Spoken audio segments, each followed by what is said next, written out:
నమస్తే, నేను Kavitha. Welcome to iDream news. సీట్లని అనౌన్స్ చేసిన తర్వాత లెఫ్ట్తో పొత్తెక్కడిది, ఇది ఎన్నికల సమయంలో కేసీఆర్ చేసినటువంటి వ్యాఖ్యలు. మరి ఇప్పుడు పార్లమెంట్ ఎన్నికల నాటికి ఎందుకు బీఎస్పీతో పొత్తు పెట్టుకోవాల్సినటువంటి పరిస్థితి ఏర్పడింది? ఈ మార్పు దేనికి సంకేతం? అసలు కేసీఆర్లో మార్పు వచ్చిందా? ప్రస్తుతం మనతో పాటుగా ఉన్నారు పొలిటికల్ అనలిస్ట్ ప్రకాష్ గారు. ప్రకాష్ గారు, నమస్కారం. నమస్కారం కవిత గారు. కరెక్ట్గా ఒక 4-5 నెలల కింద, మహా అంటే 6 నెలల కింద కేసీఆర్ చెప్పినటువంటి మాట, ఒంటరిగానే పోటీ చేస్తున్నాము, ఎవరితో పొత్తు ఉండదు, లెఫ్ట్తో కూడా పొత్తు ఉండదని. ఈసారి ఎందుకు బీఎస్పీతో పొత్తు పెట్టుకోవాల్సిన పరిస్థితి ఏర్పడింది? అనుభవం నేర్పిన పాఠాలు అవి. అనుభవం పెద్ద గురువు. ఎలక్షన్స్ ముందు ఏంటంటే ఆయన ఎవరు అవసరం లేదు, నేను ఈజీగా గెట్ ఓవర్ అవుతాను, నాకు కావాల్సిన సీట్లు నాకు వస్తాయి, 105 సీట్లు ఒకటేసారి అనౌన్స్ చేసినా కూడా మహా అంటే పోతే ఒక 20-30 సీట్లు పోతాయి, ఒక 70 సీట్లతోనైనా నేను మళ్ళీ అధికారంలోకి వస్తాను అనే ఒక ఆత్మవిశ్వాసం, మితిమీరిన ఆత్మవిశ్వాసం ఆయనకు ఉండేది. ఇప్పుడు ఏమైందంటే ఎలక్షన్స్ రిజల్ట్ వచ్చిన తర్వాత ఆయన అన్ని అంచనాలు వేసుకున్నాడు. కొన్ని దగ్గర 2%తో పోవడము, కొన్ని సీట్లలో 1% తేడా, కొన్ని సీట్లలో 0.5% ఉంది, కొన్ని సీట్లలో 10% గ్యాప్ కూడా ఉంది. అంటే అన్నీ అంటే దాదాపుగా ఆయన నమ్మిన దేవుడు ఆయనకు వరం ఇచ్చిండు అనుకోవచ్చు. Blessings in disguise. అంటే కరెక్ట్ టైంకి ఆయనకు లెగ్ ఫ్రాక్చర్ ప్రాబ్లం వచ్చింది. అదేంటంటే ఆయన ఆలోచించుకోవడానికి ఆయనకు అవకాశం అది. ఎవరిని కలవకుండా ఒంటరిగా బెడ్ మీద వారాల కొద్దీ ఉండడం అనేది అది ఒక రకంగా శాపం, బట్ ఒక రకంగా అదృష్టం అది. సో దాన్ని ఆయన ఒక బ్లెస్సింగ్గా తీసుకొని తను బాగా మేధోమదనం చేసుకున్నాడు. సరే, ఆయనే చేసిన తప్పులేంది అనేది మాలాంటి వాళ్ళని చెప్పాము, ఆయనకు కూడా అవి అర్థమైనాయి. ఎందుకంటే అంతకుముందు తన తప్పులు తనకు తెలియవు, ఎవరో ఒకరు చెప్తే తప్ప అవి నోటీస్ చేయరు వాళ్ళు. ఒకవేళ నోటీస్ చేసినా ఇది ప్రజలు గుర్తించర్లే అని అనుకుంటారు. బట్ ఓపెన్గా మీడియాలో తను ఏం మిస్టేక్ చేశాడు అనేది అవతల వాళ్ళు కావచ్చు, సొంత వాళ్ళు కావచ్చు, మాట్లాడడం మొదలుపెట్టారు. అది కొంత రియలైజ్ కావడానికి కొంత ఉపయోగపడ్డది. రెండవది ఏంటంటే వామపక్షాలతో ఆయన పొత్తు పెట్టుకోకపోవడం వల్ల ఆయన ఏం నష్టపోయింది అనేది కూడా ఆయనకు అర్థమైంది. అంటే ఆయన చాలా తక్కువ అంచనా వేశాడు. ఇప్పుడు వాళ్ళకు ఉంది నల్గొండ అండ్ ఖమ్మమే కదా, అటు ఎట్లాగూ కొంత బలహీనంగా ఉన్నాం మనం, వాళ్ళ వల్ల పెద్దగా ప్లస్ అయ్యేది ఏముంటుంది అని అనుకొని ఉంటాడు ఆయన.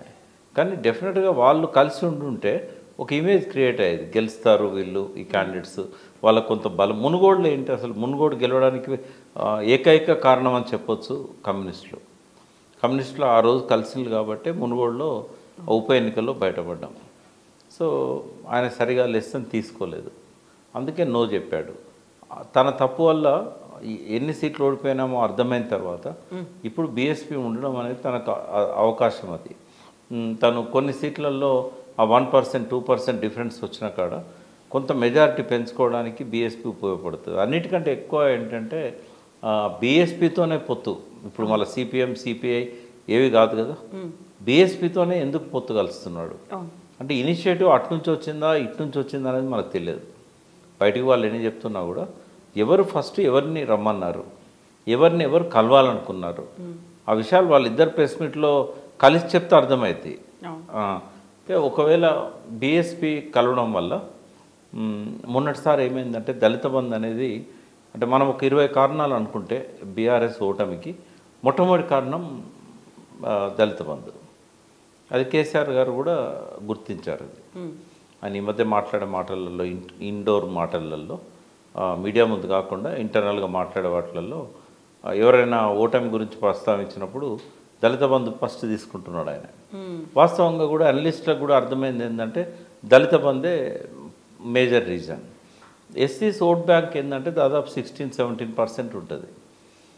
ఈ ఎస్సీస్లో ఉన్న 16-17%లో దాదాపు 90% అగెనిస్ట్ ఉన్నారు టీఆర్ఎస్కి. ఎందుకు అంటే కొద్ది మందికే వచ్చింది దళిత బంధు, అందరికీ రాలేదు. దాంతో హేట్రెడ్ పెంచుకున్నారు, వాళ్ళ మనుషులకు ఇచ్చారు, వాళ్ళ పార్టీ వాళ్ళకి ఇచ్చుకున్నారు, వాళ్ళ పార్టీ నాయకులకు డబ్బులు ఇచ్చిన వాళ్ళకి ఇచ్చుకున్నారు, మనకి ఇవ్వలే కదా, ఈ టర్మ్లో ఇస్తానని చెప్పినా కూడా నమ్మలేదు వాళ్ళు. దాని మీద కూడా కావాల్సినంత డిస్కషన్ జరగలేదు. కేసీఆర్ గారి మాటల్లో కూడా ప్రసంగాలలో కూడా ఎలక్షన్స్ కంటే ముందు ఒక హామీ అనేది స్పష్టంగా దళిత బంధు విషయంలో వస్తున్న విమర్శలకు ధీటుగా ఆయన మాట్లాడలేదు. దాంతో ఏమైందంటే ఒక ఫ్రస్ట్రేషన్, ఒక వ్యతిరేకత అనేది దళితుల్లో ఎక్కువ వచ్చింది. అదే సమయంలో నరేంద్ర మోడీ గారు పరేడ్ గ్రౌండ్లో మీటింగ్ పెట్టి మందకృష్ణ మాదిగను వర్గీకరణ సమస్యను నేను పరిష్కరిస్తాను అన్నాడు. సో 5 ఏళ్ళు ఎట్లాగో మళ్ళీ మోడీ గారే వస్తారనేది జగమెరిగిన సత్యం. నెక్స్ట్ 5 ఏళ్లలో డెఫినెట్గా ఆయన వర్గీకరణ చేస్తాడు. కాబట్టి బీజేపీ వైపు చాలామంది వెళ్ళిపోయారు. మందకృష్ణ మాదిగ ఫాలోయింగ్ ఉంది. ఆయన నిలబడితే ఓట్లు వేయరు కావచ్చు కానీ గెలుస్తాడో గెలవడో అని. బట్ ఆయనను ఫాలో అయ్యే వాళ్ళు చాలామంది ఉంటారు దళితులలో, పర్టికులర్గా మాదిగ కమ్యూనిటీ.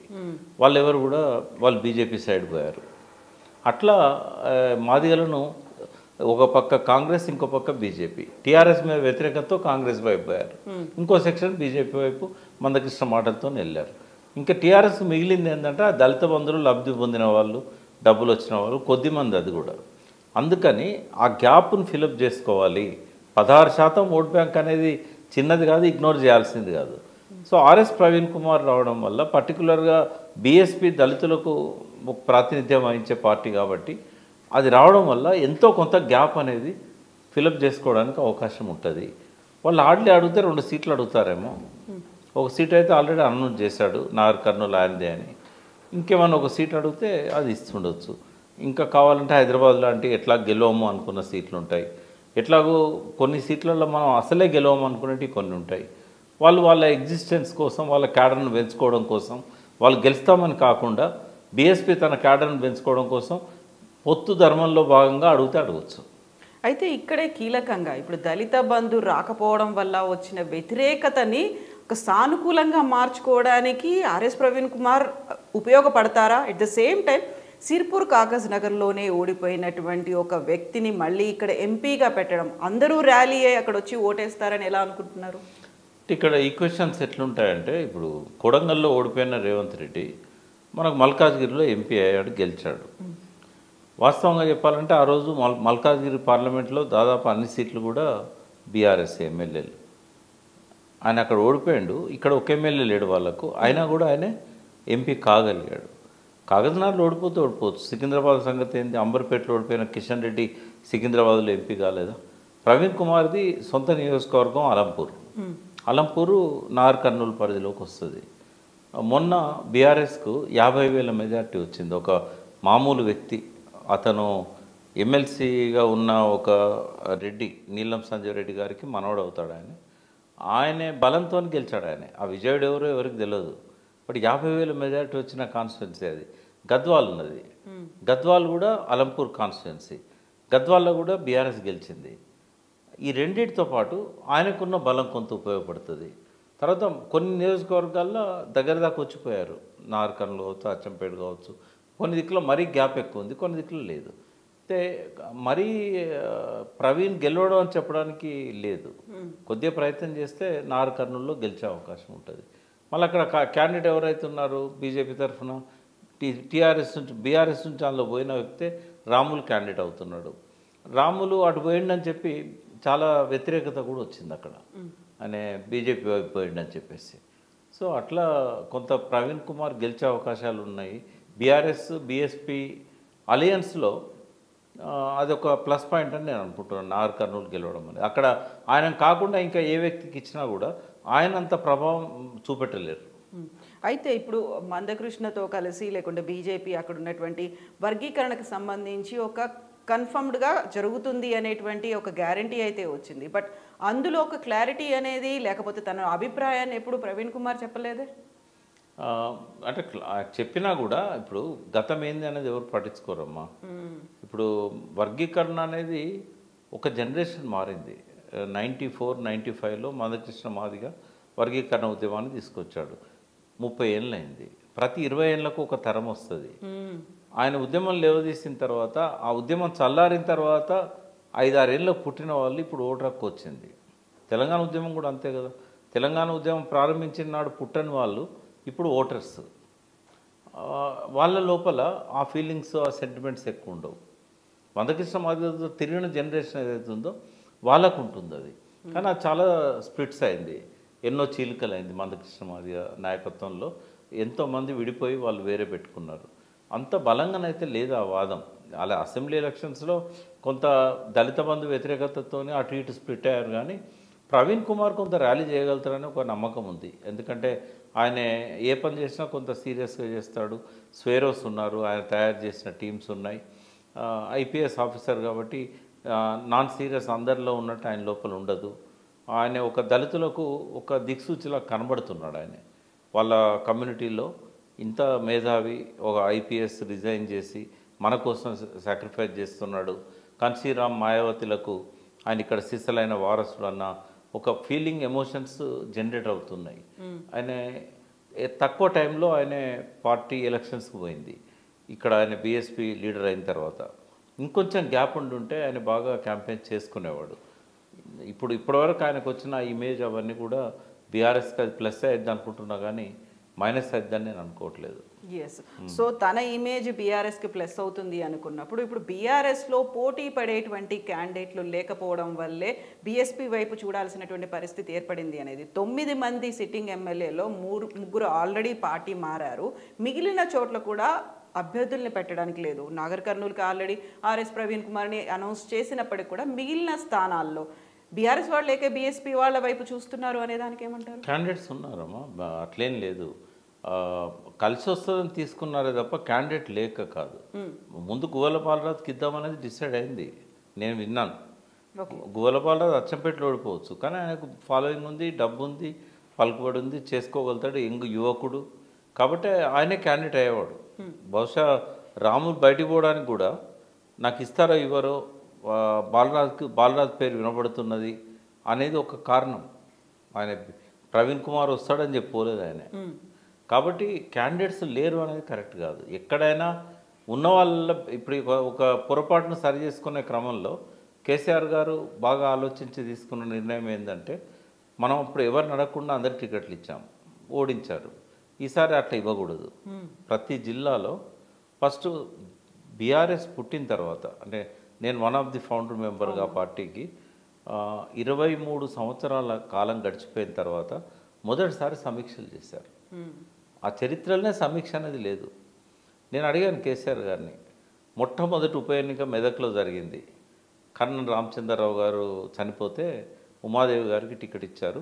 పోచయ్య అని ఒక మున్నూరు కాకపోతే నిలబెట్టాము, ఓడిపోయాడు. సమీక్ష చేద్దామనంటే సమీక్షలు వద్దులే, ఎందుకంటే ఒకరి మీద ఒకరు ఆరోపణలు చేసుకొని కొట్టుకుంటారు, మనకు తెలిస్తే చాలు కారణం ఏంది అనేది.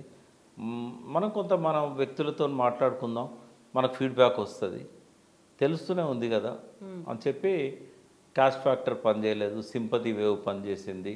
మన వాళ్ళు ఎక్కడైనా ఉంటుంది అది, కొంత ఒకరు అసంతృప్తితో పనిచేయని వాళ్ళు ఉంటారు, డబ్బులు ఇవ్వలేదని పనిచేయని వాళ్ళు ఉంటారు. కాబట్టి సమీక్షలతో లాభం లేదు అన్నాడు. ఆయన మాట అన్న తర్వాత మేము ఎన్నడూ మళ్ళీ సమీక్షల గురించి అడగలేదు. నేను జనరల్ సెక్రటరీగా చాలా కాలం ఆయనతో పాటు ఆ పార్టీలో ఉన్నా కదా, ఎప్పుడు కూడా సమీక్షల గురించి ఎవరం మేము మెదపలేదు కూడా. ఆయనే మీటింగ్లో చెప్పేవాడు ఈ కారణాల వల్ల ఓడిపోయినామని. ఫీడ్బ్యాక్ అనేది ఆయన ఓన్గా తీసుకున్న ఫీడ్బ్యాకే. మొట్టమొదటిసారి కలెక్టివ్గా ఫీడ్బ్యాక్ తీసుకున్నారు. సరే అందరినీ మాట్లాడించారా అంటే వీలైనంత వరకు కొంతమందితో మాట్లాడించారు. ఒక 10 మంది 8 మంది ఒక్కొక్క పార్లమెంట్ సెగ్మెంట్లో. అదొక ఎక్సర్సైజ్ జరిగింది. రెండవది ఏంటంటే, first time TRS cadre TRS నాయకత్వానికి వ్యతిరేకంగా, నాయకత్వం చేసిన తప్పులకు వ్యతిరేకంగా మొట్టమొదటిసారి గొంతు విప్పే అవకాశం వాళ్ళకు వచ్చింది. అంటే అది అవసరం. ఒకవేళ వెంటిలేషన్ లేకపోతే లోపలనే పెట్టుకుంటే వాళ్ళు ఆ పార్టీలో ఉండరు. మాట్లాడినిచ్చారు, వింటున్నారు. నా వీఆర్ లిజనింగ్ అనే కాడికి తీసుకొచ్చారు టీఆర్ఎస్ను. కొన్ని కరెక్షన్స్ అనేవి స్టార్ట్ అయిపోయాయి. ఎక్కడైతే లోటుపాట్లు నేనేమంటున్నా, వీఆర్ లిజనింగ్ అనే కాడికి తీసుకొచ్చారు. వీఆర్ చేంజింగ్ అనేది తీసుకురావాలి. మేము మారుతున్నాం అనేది చెప్పగలగాలి. అయితే ఇప్పుడు అదొకటి విన్నారు. హరీష్ రావు గారు, కేటీఆర్ గారు, కేశవరావు గారు, పెద్ద పెద్ద వాళ్ళంతా అప్పుడున్న మాజీ మంత్రులు, నిరంజన్ రెడ్డి, వీళ్ళంతా కూర్చునేవాళ్ళు. ఒక స్టేజ్ అయిపోయింది. అది అయిపోయిన తర్వాత కేసీఆర్ గారు ఏం చేశారు, క్రౌడ్ను కాకుండా, అంటే క్రౌడ్ అంటే టీఆర్ఎస్కు అన్ని జిల్లా పరిషత్తులు టీఆర్ఎస్కే ఉన్నాయి కదా. సో ఆ గ్రామ స్థాయి దగ్గర నుంచి ప్రజాప్రతినిధులు ఎవరైతే ఉన్నారో వాళ్ళందరినీ పిలిచారు. అప్పుడు అంటే ఒక్కొక్క మీటింగ్కు 1000 మంది పైన వచ్చారు, ఒక్క పార్లమెంట్ సెగ్మెంట్. ఈసారి ఏం చేశాడు ఆయన, రోజుకు 2 పార్లమెంట్ సెగ్మెంట్ల నుంచి మొత్తం కలిపి ఒక 40-50 మంది కూడా ఉండరు. అంటే ఒక్కో పార్లమెంట్ సెగ్మెంట్లో ఒక 20 మందిని 25 మందిని పిలిచాడు. Cream of the constituency. అంటే 7 అసెంబ్లీ సెగ్మెంట్స్ నుంచి వచ్చిన వాళ్ళు ఎంతమంది అంటే 25-30 మంది. అంటే ఒక్కొక్క కాన్స్టిట్యున్సీ నుంచి 3-4 మ్యాక్సిమం. ఒక్కొన్ని దిక్కులో ఒక్కరే వచ్చారు. ఆయనే డైరెక్ట్గా వాళ్ళతో మాట్లాడాడు, వాళ్ళని ఇన్స్పైర్ చేయడానికి ప్రయత్నం చేశాడు. ఇక్కడ ముందు ఆయన మాట్లాడిన తర్వాత వాళ్ళతోని ఎట్లా ప్లాన్ చేసుకోవాలి, ఎవరు క్యాండిడేట్ అయితే బాగుంటుంది, మీకు ఎవరికైనా ఇంట్రెస్ట్ ఉందా ముందే తెలుసుకునేవాడు. అక్కడ ఉన్న ఆస్పిరెంట్స్ ఎవరు తెలుసుకొని ముందే వాళ్ళ గురించి ఆయన స్పీచ్లో చెప్పేవాడు. ఈసారి కూడా ఇవ్వాలనుకున్నాం ఇవ్వలేకపోతున్నామని చెప్పేవాడు. భవిష్యత్తులో తప్పకుండా చూస్తాము అని చెప్పేవాడు. దాంతో అక్కడ మాత్రం ఎవరు నోరు విప్పేవాళ్ళు కాదు. బయటికి పోయిన తర్వాత వాళ్ళ ఆలోచనలు వాళ్ళు చేసుకునేవాళ్ళు. అట్లా జరిగినాయి ఈ సమీక్షలన్నీ కూడా. బట్ ఒక్కటమ్మ క్లియర్గా చెప్తున్నాను నేను, మారాలనే ఆలోచన వచ్చింది కానీ ఇంకా మారడం అనేది బయటికి స్టార్ట్ అవ్వట్లేదు. ఎందుకంటే కేసీఆర్ నుంచి ఏం కోరుకుంటారు? చాలా కాలం తర్వాత బయటకు వచ్చాడు. ఇంతకాలం సైలెంట్గా ఉన్నా కూడా కలవడానికి కొందరికి అవకాశం వచ్చింది, ఎక్కువ మందికి రాలేదు. నందినగర్ పోయి కొంతమంది కలిశారు, హాస్పిటల్లో కొంతమంది కలిశారు. సరే, ఆయన అనారోగ్యంతో ఉన్నప్పుడు చాలామంది ఆయనకు ఆత్మీయులు ఉంటారు కదా ప్రతి జిల్లాలో. ఇప్పుడన్నా కలుద్దామేమో అని అంటే మళ్ళీ అదే తాళ్ళు పెట్టుకొని ఎవరిని రానియకపోవడం, కలవనీయకపోవడం. అంటే వచ్చిన 30-35 మందితోని ఒక గంట సేపు స్పేర్ చేసి ఒక్కొక్కరితో ఒక 4గురితో ఒకసారి 5గురితో ఒకసారి ఒక్కొక్క అసెంబ్లీ సెగ్మెంట్ 14 అసెంబ్లీ సెగ్మెంట్ల నుంచి వస్తారు. 14-5 70 నిమిషాలు, 5-5 నిమిషాలు ఒక్కొక్క టీంకు అవకాశం ఇచ్చుంటే ఒక కాన్స్టిట్యూన్స్ తర్వాత ఒకరు రండి అంటే ఎంత బాగుంటుంది. తర్వాత రోజు బ్రేక్ఫాస్ట్ నాకు తెలిసి ఒక కేసీఆర్నే చూశాను నేను. ఇంకో వ్యక్తి లేకుండా ఆయన బ్రేక్ఫాస్ట్ చేయడు, లంచ్ చేయడు, డిన్నర్ చేయడు. ఎప్పుడు కూడా ఆయన ఎవ్వరు లేకపోయినా కింద ఎవరు ఉన్నారో చూసి తీసుకురండి అంటాడు. ఉద్యమకాలం అంతా చూసాం, ఈవెన్ ముఖ్యమంత్రి అయినాక కూడా చూసాం. ఎవరు లేని ఆయన భోజనం చేయడు.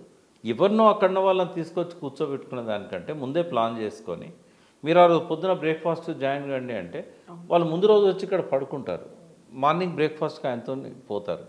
అట్లా ఒక్కొక్క పార్లమెంట్ సెగ్మెంట్ నుంచి ఒక 15 మందితో కలిసి బ్రేక్ఫాస్ట్ చేస్తే ఆ తృప్తి వేరు కదా.